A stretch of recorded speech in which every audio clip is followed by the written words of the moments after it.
안녕하십니까. 세상을 환하게 비치는 남자 빗장TV의 조명감독 김태홍입니다. 지난 회차부터 드라마 설치 전문 회사 명라이팅이라고 있는데, 명라이팅의 팀장의 드라마 설치 시 여러가지 그 궁금한 점에 대해서 이렇게 인터뷰를 제가 진행했는데요. 이제 그거에 대한 두 번째 시간을 한번 진행해 보도록 하겠습니다. 지금 요 사진은 이제 카메라 조정, 우리가 카메라 조정 중에 스킨톤이라고 해서 스킨톤을 보는 장면인데요.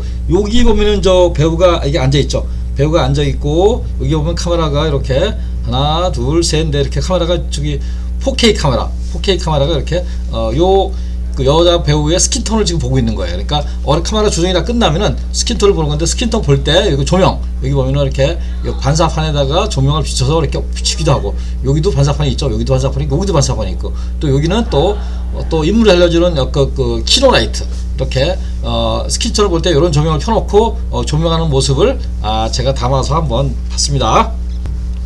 자, 질문 속으로 들어가 보도록 하겠습니다. 사다리는 기성품인가 오더메이드인가요? 물어봤어요. 그랬더니 기본적으로 오더메이드다. 4개의 다리에 부착한 커버 플라스틱과 상판의 경첩물이 잘 망가지고 최근에 고정 세트가 많아 전체적인 사다리 빈도수는 줄어들고 있다. 이게 무슨 말이냐면, 사다리를 많이 쓰는데 우리가 세트에 보면은 한 20% 정도는 배턴이 내려오는데 나머지 한 80%는 안 내려와요. 그럼 그거를 조빙구 설치해 사다리를 타야 되는데, 사다리 경첩이 있어요. 이렇게 경첩 꺾여지는 부분, 요 부분이 가장 많이 망가져요. 많이 망가지고 이 다리의 그 아래 부분이 많이 망가져요. 그래서 그러다 보니까 오더메이드를 만든다. 그리고 사용 빈도수는 고정 세트가 많다 보니까 한 번 세트를 지어놓으면은 오래 가기 때문에 사용 빈도수를 많이 줄고 있다. 근데 기본적으로 오더메이드 제품을 쓴다.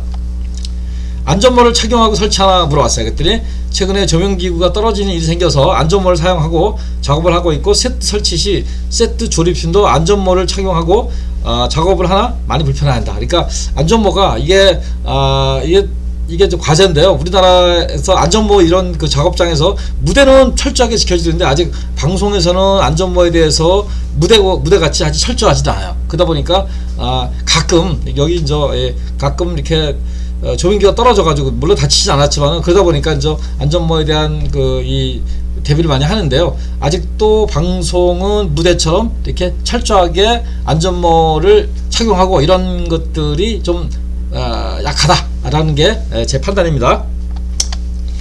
반사판 이외의 조명 기법은 무엇인가요? 물어봤어요. 아까 반사판 보셨죠? 인물의 플럭시블 LED 스탠드 라이트를 기본적으로 사용하고, 전원은 무선 충전 배터리를 사용해 전원 케이블이 없어 작업자가 이동 시 설치가 용이하다.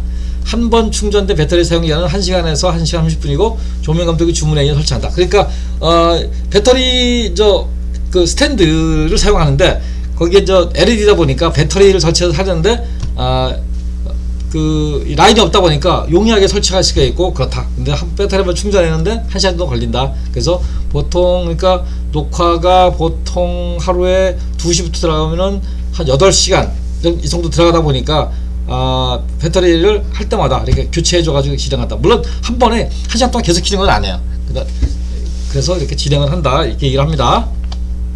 잡아라, 테라스코프라고 해서 이렇게 쭉 늘어나는 거, 조명기구의 사용 빈도는. 왜냐하면은 세트가 스탠드를 많이 쓰고 고정을 많이 보다니까 이런 거 많이 쓰라고 했더니, 이동식 스탠드 조명의 사용으로 최근에 사용이 많이 줄었고, 650 스포트는 터치라이트로 사용한다. 그러니까 650, 제가 근무할 때는 자바라를 많이 썼어요. 근데 요즘에는 빈도수가 줄어들었다, 이렇게 얘기를 합니다. 반사판 사용 시에도 그림자가 생기는지요? 물어봤어요. 반사판 사용하면은 빛이 부드럽기 때문에 이게 생기냐 물어봤더니, 앵글에 따라 마이크 그림자가 생기기도 해서 녹화 시 서로 체크하면서 진행하며 불가피하게 생기는 경우 후반적으로 처리한다. 그러니까 이게 이런 거예요. 오디오, 그러니까 음향 감독은 마이크를 가장 연기자와 가까이 놓게 하고 싶은 욕망이 있어요. 그래야 소리가 가장 잘 들려. 근데 또 그러다 보니까 풀샷에 마이크 나오는 경우가 있어요. 또 가까이 들어 앵글에는 안 나오는데, 이게 다른 쪽에 그림자가 생길 수가 있어요.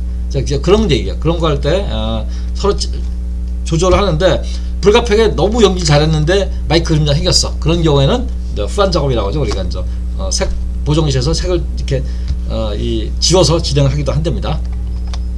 녹화 시 플로어 진행 방법을 물어봤어요. 녹화 시 어떻게 진행하냐 물어봤더니 팀장의 지도에 모든 팀원이 골고루 나눠 함께 근무하며 팀장, 부팀장, 크루 2명을 2개 팀으로 나눠 녹화 분량을 보고 정한다. 그러니까 보통 8명 정도가 드라마 녹화에 들어가요. 그 중에서 그러니까 4명씩 나눠서 이렇게 오전반, 오후반 이렇게 나오더라고요. 그러니까 오후반, 저녁반. 그러니까 우리가 녹화가 보통 2시 반에 들어간다 그러면 저녁 먹기 전까지는 A팀, 저녁 보고 나면 B팀 이렇게 나눠서 이렇게 지금 한 8명이 다 스튜디오에 근무하는 거는 그거는 약간 불합리해 내가 봤을 때. 그래서 이렇게 나눠서 진행을 한답니다.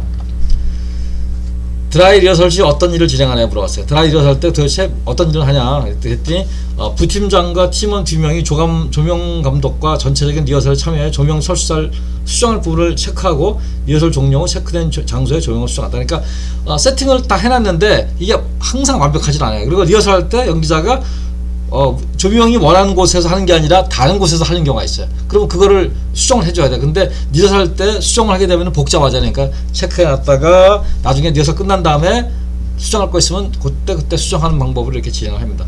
그래서 이렇게 리허설 할 때는 이렇게 조명 감독과 팔로우를 하면서 이렇게 진행을 한다. 이렇게 얘기를 합니다. 그래서 그 조명 설치 전문 팀장에 대한 2번째 인터뷰 여기서 마치고 또 다음 시간에는 저 설치 전문 팀장의 마지막 3번째 인터뷰 내용을 진행하도록 하겠습니다. 이상 세상을 환하게 비추는 남자 빗장TV의 조명감독 김태형이었습니다. 감사합니다.